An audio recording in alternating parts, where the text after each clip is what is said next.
Hey there folks, Greg Shepard here, S&A Financial Services. In today's video, we're going to address the very popular question as of late. Hey, I'm 5 years out. What should I do? Okay. This is coming to you. This video is coming to you on the doorstep of May of 2025. We've got a lot of volatility in the market, so justifiably so. Folks are worried, nervous, and they're on the doorstep of retirement, and they're just trying to figure out what to do. And that's where I come into play, right?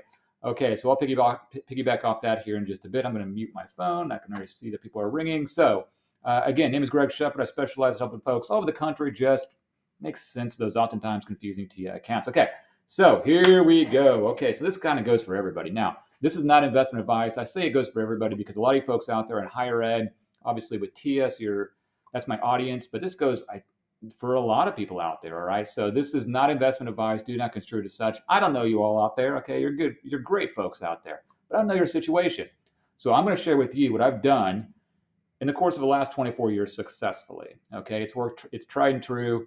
It's worked time and time again. So I'm not telling you it's the best way to do things. You may disagree. That's fine, which is great. But I'm just going to tell you what's worked for me. So here we are. I'm going to put myself in your shoes. You're 5 years out from retirement. I'll tell you some things maybe you shouldn't do, and maybe some things that you should that I believe in. So, 5 years away from retirement, what should I not do? First, ignore your situation. Now, if you're watching this video, you've already accomplished by not ignoring. But one of the most egregious or the issue I see the most is just ignoring the situation. That kind of leads into number two, too many equities. But I'll get to that here in just a bit. So one thing I shouldn't do if I'm in your situation 5 years out from retirement, and I don't say this maliciously or negatively, but I wouldn't reach out to TIAA or Fidelity because they're the two largest players in the higher ed space, retirement plan, and say, hey, throw together a retirement plan and spit it out to me. Okay, we'll go over it and do all that stuff. One, it's very difficult to decode that information, okay, because it's too overwhelming. It's like a 50-page report. Heck, I've got two meetings later today where folks have already sent me that report, and guess what? The first thing I'm going to do is delete it because I don't care what it says, with some tongue in cheek there. So I already know what it says, and it's just overwhelming, and it's usually too many moving parts. Okay, so I don't say that maliciously, and it sounds bad, but that's what I would do if I were in your shoes, just given my experience. So don't contact TIAA or Fidelity. Make this very simple. Okay, so let's get into that. We're 5 years away from retirement.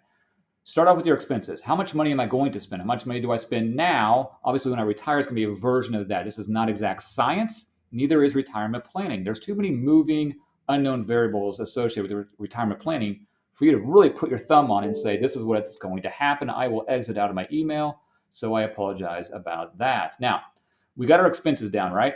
So a version of expenses. Now, next, we got to figure out if we want lifetime income. Okay, again, you're 5 years away from retirement, but you have to make these decisions now. Do I want lifetime income? If I do, how much? Okay, and that's a different video. That's a different conversation. Let's just say I'll start putting together some numbers here to give you a real life scenario. So let's say we want $20,000 of lifetime income for various reasons. Okay, $20,000 a year for lifetime income. That's not for everybody. Lifetime income isn't for everybody, but it is for this individual. Social Security. We're going to have Social Security at some point in our life, whether it be 62, 65, 67. We can devise strategies around some of that traditional money to maybe bridge a gap, but we're making this very simple. Okay, we're going to retire at 65. We're going to pull down Social Security when we're retired to the tune of $30,000. That's $50,000. That's 30 plus 20. $50,000 at 65 that we're going to have at our disposal when we retire. I looked at my expense sheet. I'm spending $80,000. Okay, so that's a $30,000 difference, right? So I got to make up $30,000. Now, what I've done in the past, again, 5 years away from retirement, we look at the monies outside traditional because those monies are earmarked for lifetime income. Whatever that dollar amount is, we're going to cognitively, we know we're going to pull those monies out of TIAA when the time comes to a rollover IRA. Now, you might have some after-tax monies. That's fine. This is a simple video. We're going to put those monies in a rollover IRA, an income-producing investment. So it's going to produce the amount of income that we're short, in this case, $30,000. Okay? So if we have, like, I'm just making these numbers up for the simplicity of math, $1 million outside of traditional earmarked for a lifetime income. We roll that over to an IRA. We maybe carve out, and again, 5 years away from retirement, we're going to carve out the necessary amount to drive that $30,000 of income without touching principal. How do you do that? Okay, in today's environment, again, I stress the fact that we're in May, just about. Interest rates are a little higher right now. Okay, so take that in consideration. I don't know when you're watching this video. Use a number 6%. That number represents the amount of income that's easily achievable now, represents the amount of income or interest you can take from that portfolio to drive the necessary income you need on top of that 50,000 to get to that 80, all right, without touching that principal. Okay, that may not represent your portfolio entirely outside traditional. We carve the amount out necessary to do that. The other, 500,000, 600, whatever it is in this case, we can, tongue in cheek, we can invest in whatever we want. We've got to mandate that your income is taken care of first. So if you're 5 years out, you do this exercise and you come to the conclusion that these 3 buckets of money will suffice for your income at retirement, you've won. You won the game. You accomplished monetarily what you've been leading up to for your accumulation career, right? So with 5 years away from retirement, do I want, now this is for you to answer, do I want to introduce all this volatility in my portfolio going forward, knowing that this probably isn't the last time we're going to see volatility? Okay, I don't know. Okay, we can have a discussion about that later. But do I really want that or this occurring in my portfolio when I'm 6 months, 1 year, 2 years away from retirement? Probably the answer is no.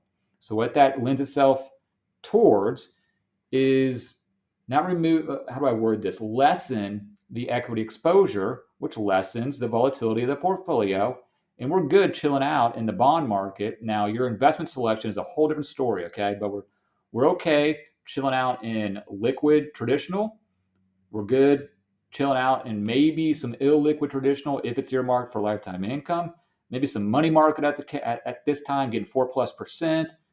Maybe some bond choices, depending upon what your bond choices are. This is not investment advice, folks, okay? This is just a hypothetical, an example. But really lessen the volatility of that portfolio. Opportunity cost, the market might go up 20% next year. Do I really care at this point? I don't, because I know I'm taken care of monetarily. That's what I was trying to accomplish. So if you can have these 3 sources of income, Social Security, lifetime income, and interest being pulled from that rollover IRA for purposes of income to make up, in this case, that $30,000. If the answer is you can do it, then in my opinion, lessen the exposure in the market going forward. Now, if you do this exercise and you see that you can't, the dollar amount outside of traditional, you multiply by 6%. In this case, it doesn't represent $30,000 a year. We got a little bit of an issue. Okay, I don't live in the gray area. I mean, it's pretty black and white. We want more coming in and going out.